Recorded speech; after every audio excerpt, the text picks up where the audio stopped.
Oh, there you are. Yes, we're broadcasting.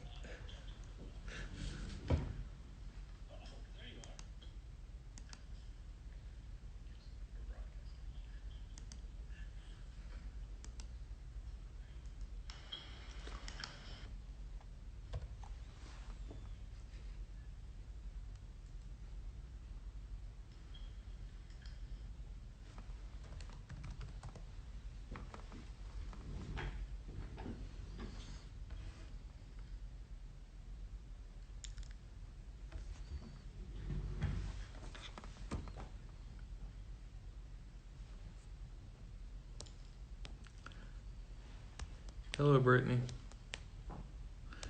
We'll get started shortly, folks.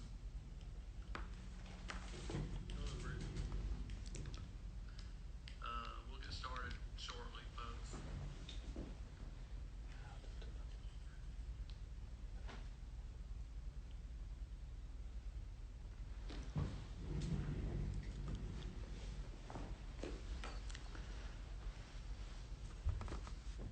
Hello, Bibby Hollow.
Hello,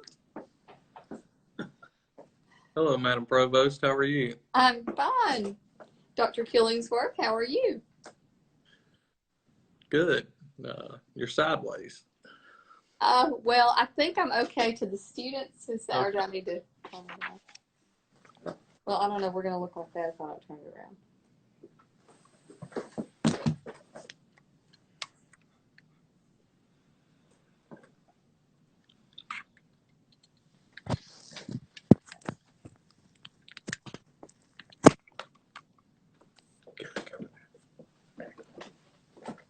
How's that? Looks good. And hello, everyone. We'll get started shortly. Evening. Welcome.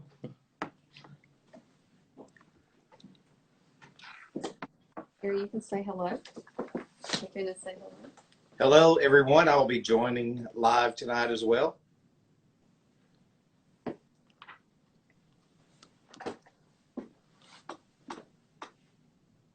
This is just a tiny bit. And as we maintain social distance, I'm now back. I'm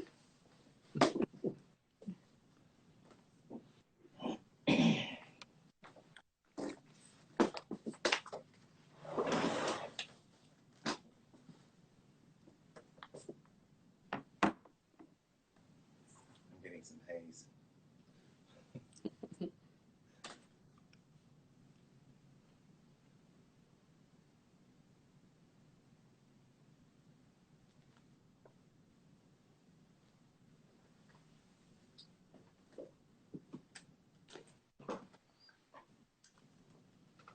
You got a hello, Mr. Brigham,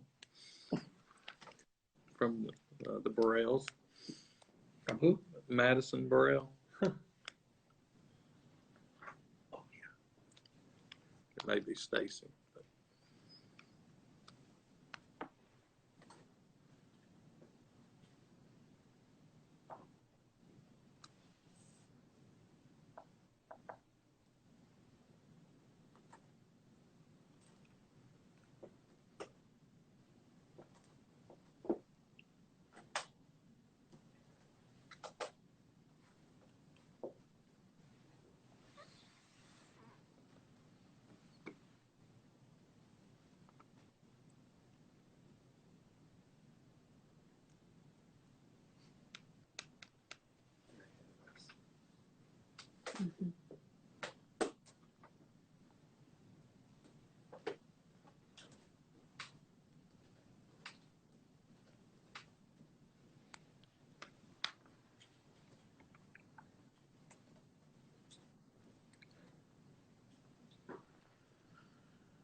Welcome, Boomtown.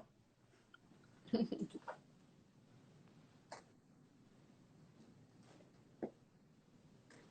it has been a pretty good day, Cindy. We are adjusting to our new normal, so that has been a challenge, but we are all up for it and we are moving through it. Hello, SGA President Sharp. Good to have you on tonight. Former nursing graduate, Nurse Tia B. Hope you're staying safe out there.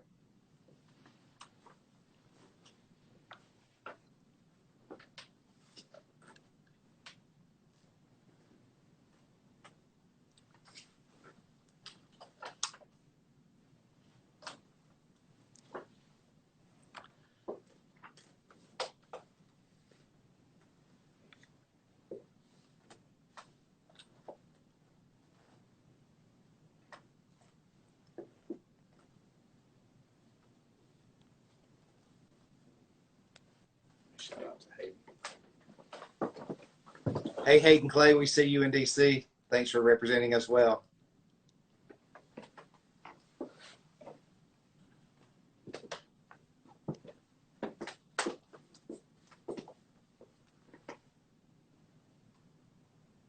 Someone please explain what's going on.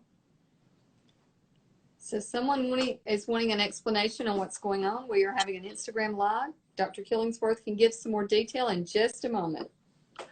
And I think it's time. Welcome, everyone. It's 6 o'clock.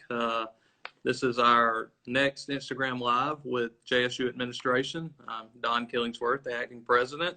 And alongside me is... Hi, this is Jim Brigham. I'm the Chief Financial Officer.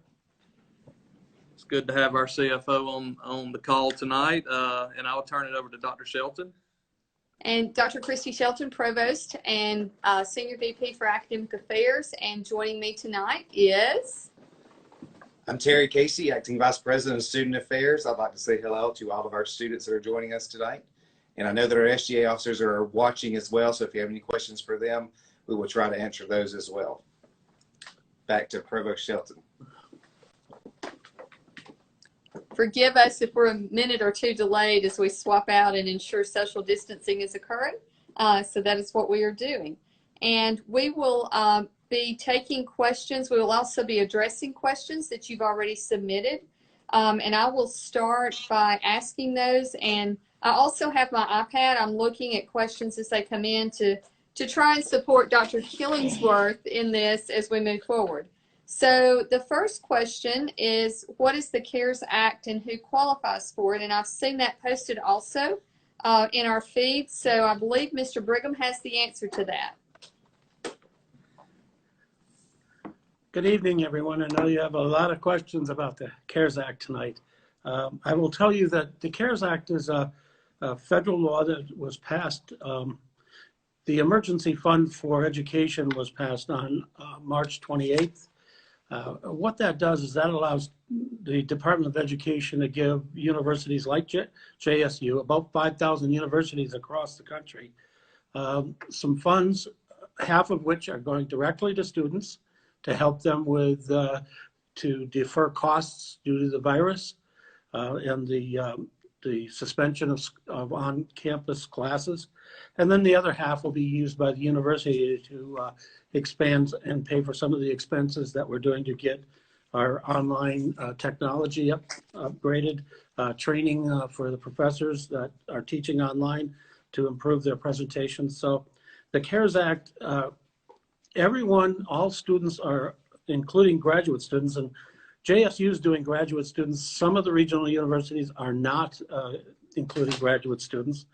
And the only students that by declaration of the Department of Education that are not eligible are any student that was completely online, any DACA students, and any international students. So you had to attended some courses on campus, and you had to be Title IV eligible to get those funds. Those funds will be, as soon as we get those funds, you'll get those funds. It's we have to wait for the Department of Education to allow us draw those funds down. We do have a process for how they're going to be allocated, and once we get those funds, we'll go a little bit deeper with you on that. But everyone's going to get something as long as they're qualified to receive it.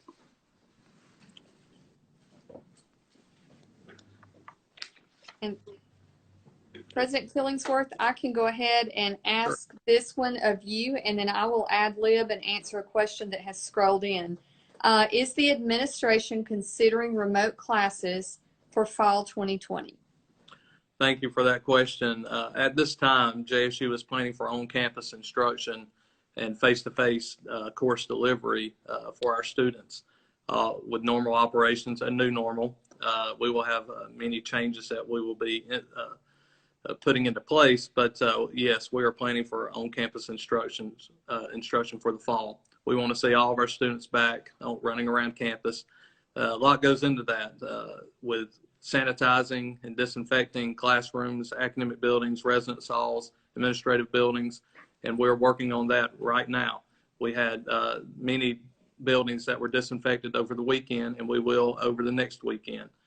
So we are actively preparing for all of our students to return in the fall, and we're, again, be happy to see you. I will add that Dr. Killingsworth has appointed a COVID task force, and that task force is led by Dr. Jeff Ryan, and Dr. Ryan is working with the team on everything we need to do to prepare. We also have a team led by Dr. Joe Walsh, who's the Vice Provost, working with department heads and deans, looking at the best options and various options for fall.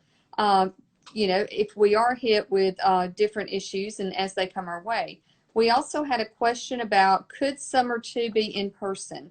We made the decision to convert everything in summer online for a number of reasons, and at this time we have no plans to convert back. There's lots of preparation that goes into that, and preparing everyone to be able to deliver the content online. So at this time we will continue as is for the summer. So I will go ahead and ask you the questions, Dr. Killingsworth, if that's okay with you, so you don't have to read and answer. Will the marching Southerners still be practicing performing this year? We are making plans for a normal band camp. I've spoken with Dr. Bodiford, who may be on the call tonight, that we are still preparing for the Southerners to be here practicing so we can see their fantastic show later this fall as football season kicks off. And this next question is for Mr. Brigham. When will I receive my refund from housing and meal plan if I'm a recent graduate? Well, that's a good question. We are in the process right now of applying the refunds, the credits for the housing and for the meal plans onto your accounts. I do want to make something clear on the credits for the meal plan and for the housing. That'll be on your account to use either through summer or in the fall. The CARES Act funds, the emergency funds that once we're funded, those will come to you. They will be either uploaded to your account, normally the way we do refunds, or you'll receive a check for those care funds, because that's cash that's coming to the students. And Mr. Brigham, while you're here, I'm going to go ahead and ask you another question. You still there? Yep, I'm here.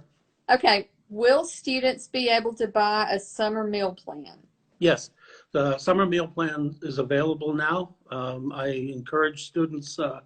We have a process now so that students can eat on campus.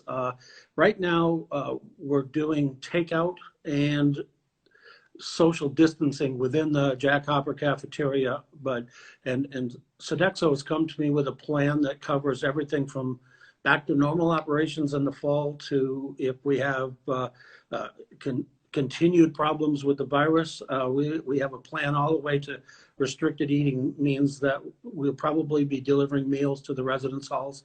So students don't have to go into the Jack Hopper, but there's the summer plan is available now, and if you're on campus, I encourage you to purchase that, and don't worry about the fall. We'll have a plan for you in the fall too.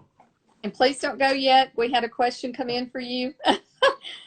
Will we have to apply for the CARES Act, or will it just automatically be given to students that meet the requirements? All right. So first of all, for the money is being actually into two pools. The first pool is about 2/3 of those funds, or maybe 3/4 of the funds, and those will be automatically, depending on your expected family contribution, your EFC score. So it's going through financial aid. Now, it doesn't count as financial aid, and it doesn't have to be, you don't have to pay taxes on it. But it's, so we have 3 different levels. And once we get those funds, we'll be communicating those levels to you.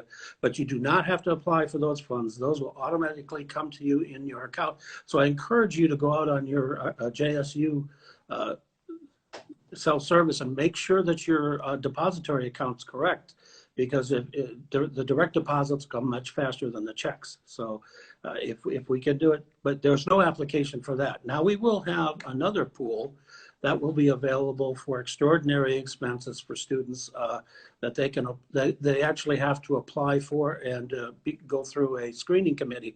But we intend to be very generous with those requests also. Thank you.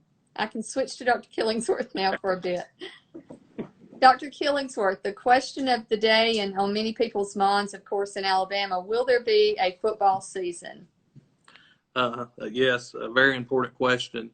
We are awaiting guidelines from the NCAA, which will filter down to the Ohio Valley Conference. Once all those guidelines are given to the institution, we can make that decision. Now, I will say this, right now we're planning for a football season. I've been in contact with our athletic director. Even our first game down in Miami, we are expecting to play that game. Now, things may be different, looking a little different with fans or concessions, the whole football experience in general. But yes, we are planning for a full football season at this point. Okay, and we have a question that came in, and that is about facilities open right now. So would you like to speak to the reopening plan? Sure. We are excited that supervisors were back on campus today with essential personnel, making sure that their offices and all the student-facing offices, meaning student serving, were ready. They're disinfected. They have signage in place that's optimizes 6 feet apart, and we can properly social distance. We have in bib graves, for example, someone taking your temperature as you walk through the door, and we have masks available, gloves available, any protective necessary gear that you want. We will have that for you and for our employees. So all of our employees are making sure all the offices are ready. And by June 1st, we hope to have all the full-time staff back on campus ready to serve our students. In July, we anticipate face-to-face orientation sessions for our new freshmen. We were able to give out some scholarships this past weekend at Pete Matthews Coliseum to some of those students, and they're excited. The first-time freshmen are excited to be here in the fall, and we're excited to have them. So yes, we are reopened as of today with around 30% of the staff, and hope to have all the staff back in the next few weeks. Thank you, Dr. Killingsworth. And while you were speaking, we've had several questions about masks and social distancing and what will be required of students and teachers this fall. Yeah, a great question. To mask or not to mask, we debate it amongst ourselves quite often. We want to make sure everyone feels comfortable and are properly utilizing safe precautions according to the CDC. So we will have any protective equipment that you deem necessary. We're asking that you wear a mask. We highly recommend it. But if you do not want to, that is your choice. Again, we're asking that everyone do wear a mask. It's safe for us, and it's safe for the person that you come in contact with. We just think that's the proper procedure. But we are not going to force anyone to wear a mask if they do not want to. That being said, I will say it again, we have plenty of masks and gloves available if you need one. Thank you. So this question, and I know you can speak to this well because you have children, and you met some people this weekend during the drive-thru that you know really well. Would you feel comfortable if you were an incoming freshman starting college during a pandemic? If I knew I was going to college and Jacksonville State had laid out the guidelines that we have about properly social distancing, following the CDC guidelines and the guidelines from the state of Alabama, that we're doing everything we can, then yes, I would feel comfortable. And we are. We are working extremely hard with our task force led by Dr. Jeff Ryan, making sure all the proper procedures are in place to ensure safety for our students and our faculty and staff. That's our number one goal, and that's our number one priority. So yes, I do not have a problem sending my children to college this fall. Thank you, Dr. Killingsworth. I'm going to move to Mr. Casey, and this question is about move-in day and whether or not it's going to be postponed. Currently, we are not planning to postpone move-in day, but we will restructure move-in day, and it will look a little bit differently right now. We have a group of staff members that work in residence life and housing operations that are working on a plan, but move-in will look a little bit differently than it has in the past, and we will make sure everyone is aware of what those new policies and procedures will be in plenty of time to get ready for the fall semester. Okay, I'll shift back to Mr. Brigham in just a moment, but there was a question about the pass no credit option for the summer semester. At this time, we are not looking at that as an option for the summer. So just letting you know, we are continuing to monitor everything, and we are following our accreditors' guidelines. They did give us some leeway in the spring. That has not been issued at this time for the summer. So we will continue as is for the summer. For Mr. Brigham, we have a question about cafeteria policies. Will those policies change to help prevent the spread of COVID-19? And the follow-up question to that is also about the dorms and what could be done to help prevent the spread of COVID-19 living in the dorms. So if you could speak to both of those. Well, first of all, let's talk about the cafeteria. We will have a plan. In fact, Sodexo, I'm going to hold up, I don't know if you can see it, but this is the front page of their detailed plan for being prepared this fall. And that plan goes from normal operations all the way to what they're calling restricted operations. We will have some sort of, depending on the situation when the fall comes around, we will have a program ready for you.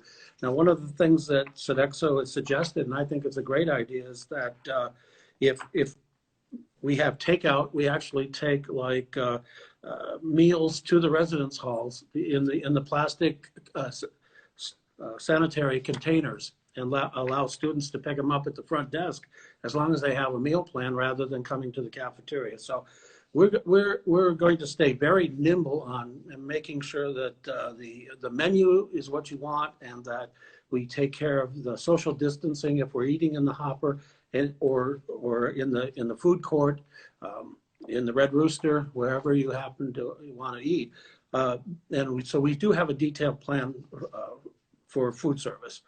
On the residence halls, one of the things we're going to do is intensify the cleaning process. We will probably become able to disinfect, and we'll be, so for the residence halls that have community bathrooms, we'll be disinfecting them several times a day, cleaning them. And where you have rooms where you have your own bathroom and that type of thing, we'll have supplies for you if you want to do it, or otherwise we'll be able to help disinfect those rooms. So the real question is, what is it going to be like this fall? But we will be prepared for whatever is in front of us, from both taking care of the students in the residence halls and the meal plans. Thank you, Mr. Brigham. I'm going to have Mr. Casey come back up and answer questions 12, 13, and 14 so that students can be fully aware of orientation expectations and exemptions. So, Mr. Casey? All right. Will exemptions be made for students who don't feel comfortable living in dorms this fall, but don't live in the surrounding counties? We would like to encourage everyone to apply for an exemption, and we will look at each one of those one by one and determine if a student can be exempted from campus and living on campus. But we feel that we will have campus safe for students to live on campus this fall, and that's our number one goal, is to get everyone safe and educated about what to do as far as hygiene is concerned and keeping the facilities clean, as Mr. Brigham alluded to. Number 13 is, when will students learn more about the orientation process? Right now, we have postponed orientation until the beginning of July, and the students have been notified of that. But I am going to do an Instagram Live on June the 1st and answer all the orientation questions as we finalize the plans for that. But our orientation team is slowly coming back to campus, and they are getting ready, as well as our academic departments right now, to determine what is the best method to deliver orientation during the month of July. That's it. I'll turn it back over to Provost Shelton.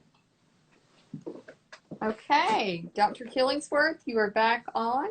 And the question is, when will the university be making their official, I guess, or what we consider final at this point, decision regarding fall 2020? Great question, and there's not a real great answer. We're studying the facts. We're looking at the data with the task force. We are planning for the fall right now as is, with normal operations, again, new normal. But we will give everyone an adequate amount of time if we have to make the call to change to an online delivery of instruction. Again, we're not planning for that. Well, we are planning for it. I will say that. We're always planning for scenarios A, B, C, D, you name it. And I think Dr. Shelton will talk about those shortly with academic delivery of instruction. But as soon as we know, as soon as we need to make that call, we will. We have a lot of people studying the data, hospitalizations, new cases, testing, and so forth. It's a call that we hopefully don't have to make, that we will be okay to have everyone back, and that's the way we're planning. But know that we do not have a set date on when we're going to make that call, if we have to. Dr. Killingsworth always tells the cabinet that the priority when we're planning is the safety and health of our employees and our students. And so as we move toward this and through this, and we both talked to the presidents and the provost at the other universities in the state, everyone's in the same boat as we are. We're all trying to plan for this new normal, and with those different scenarios, A, B, C, D. Of course, we're looking at different options, like if a classroom would normally hold 40 students, then maybe we can appropriately socially distance with 20. Maybe those 20 come on Tuesday if it's a Tuesday-Thursday class, the other 20 come on the Thursday, and the others are using Teams or Zoom or some type of feature in Canvas or otherwise that would assist those students with being able to participate in the class. There's also flipped classroom opportunities where students do the homework for the week prior to coming in and listen to all the lectures, and then they come in smaller groups to learn more about the content and to have that rich discussion. There are also options for hybrid delivery, whereby we have smaller classes that may have online assignments one week and they come in their smaller group the next week. So Dr. Joe Walsh has looked with his team at a number of options that would help us maintain compliance with the proposed guidelines for the fall. So please know that we're looking at everything and that the health and safety is always paramount. And that's always been our charge when we're looking at planning. Did you want to add anything else, Dr. Killingsworth, to that? No, I concur with what you have stated.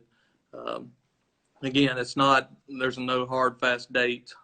We're in the same boat with all of the other institutions, not only in Alabama, but across the Southeast and the nation. Everyone is watching. Some institutions and some systems have already said they're going online for the fall. We're not to that point yet here at JSU. As we have said, we're going to be prepared, but not scared. Prepared, not scared. And we are preparing in every case and scenario for you, for our students, for our faculty, for our staff. And we're going to lighten the moment just a minute and steer away from COVID prep questions. And we're going to talk about where you went to school, Dr. Killingsworth. So did you attend JSU? And tell us a little bit about that, and then we'll go back to the more serious questions. I did. I'm a proud graduate, two-time proud graduate of JSU, 1999, undergraduate degree in geography, and 2001 with my master's in counseling. This is home. Love it here. Met my wife here, and all my family went here, so we are proud JSU. There is no other institution in our eyes. Gamecocks for life, and boom. Thank you, Dr. Killingsworth. I'm going to move to Mr. Casey about restrictions on campus life due to COVID-19. So I'll move out of the way and socially distance and allow him to answer.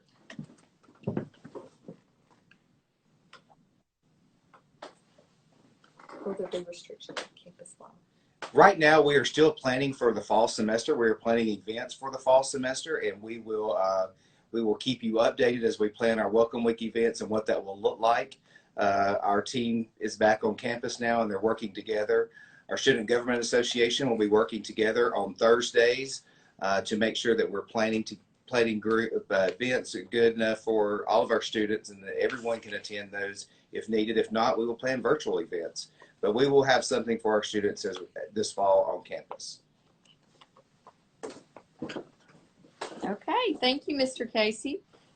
There is a question about scholarships being renewed, and Dr. Emily Messer is actually chatting and following questions, but I will provide the response for that. And most JSU scholarships have been awarded at this time. The remainder will be applied over the next few weeks. So if you've received a scholarship, you'll be notified through your JSU email. So be checking that email. I know text messages are probably preferred, but please check your email. Dr. Killingsworth, will the Southerners be playing in the stands if football season returns? Well, I hope so, yes. That's our plan right now. We actually have 2 trips also scheduled for the Southerners. One when we play the University of North Alabama, and when we go to Tennessee State up in Nashville. We are excited for those 2 trips for our Southerners. Amongst the many exhibitions and competitions that they play in throughout the year, it's always good to let the Southerners get out and show what they really are, which is the best band in the world. And we're happy to promote them. So yes, we will be watching the Southerners play in the stands this fall. Okay, thank you. And I will say Mason Hall is almost complete. Yes, they should be able to enjoy that this fall. There was a question before I turn it over to Mr. Casey. There was a question about professors who are already having a hard time using Canvas this semester. So I want to just speak to the professors a moment. So many professors that had to convert online may have never taught an online course because they love the classroom. They teach in the classroom. That is their preferred method of delivery. So the conversion, as with students, many people worked very hard to convert and still provide a seamless learning experience. We are providing lots of professional development for all of our faculty, and we always do. So we're providing opportunities for anyone wanting to be able to be better in the online environment to do so. We're providing summer sessions, the Monday minutes or daily minutes, I think it's what it's called. We had 12 days and 12 ways in 12 days that just finished up last week, with lots of opportunity to learn and to dialogue about the best opportunities and best practices for teaching online. So we are working very hard on that, making sure everyone is prepared. And in that same vein, given our different scenarios, many of the students may see that we recommend certain technology for you this fall so that you can also be as prepared as you need to be when you come to campus in the event that we do have to convert again. We hope that doesn't happen, but we're trying to make sure, again, we're prepared, not scared. So at this time, Mr. Casey received a question about having visitors in the dorms on campus this fall, so I'm going to turn it over to him and let him answer that. Are we going to be able to have visitors on campus this fall? We allow visitors right now on campus. So as Dr. Killingsworth said earlier, when you come into Bibb Graves, there's temperature checks, and we will probably implement some of those at other places around campus. But right now, students that are living on campus can have visitors. They have to check in properly and do what they're supposed to do as with the residence life and housing staff as of those students. But yes, we want to have visitors on campus. In fact, Dr. Messer and her team are allowing campus tours right now. So if you would like to, or a future Gamecock, want to sign up for a campus tour, contact the admissions office and schedule a campus tour and get ready for the fall semester. Thank you, Mr. Casey. And there is a question about tuition before I turn it back over to Dr. Killingsworth for any parting comments and statements. There is a question about tuition decreasing with the possibility of all courses being potentially online. So many of you may not know, but our tuition for online-only courses is higher than face-to-face tuition and or hybrid. And that's always been the case. There's lots of technology that is supported in the vein of online learning. And so those tuition dollars will still continue as is. And the online, the hybrid and the face-to-face will continue as is. So that is the plan right now. But I'll turn this back over to Dr. Killingsworth and let him wrap things up for us. Thank you, Provost Shelton, Vice President Casey, our CFO, Mr. Brigham, and all of you for tuning in. If you have additional questions, we're always around. Please email us, contact us on Instagram or any of our social media platforms. We're here to serve you. We're preparing everything for your return. We want to make sure everyone is safe and healthy. We're going to do everything we can to make sure this campus is ready for your return. And again, we're excited for you when you get back. Excited to see you. We are here again.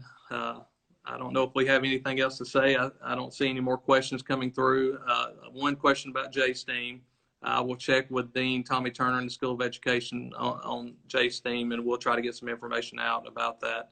I hope so, but I don't know if we can get that going back for the summer program. It may be fall.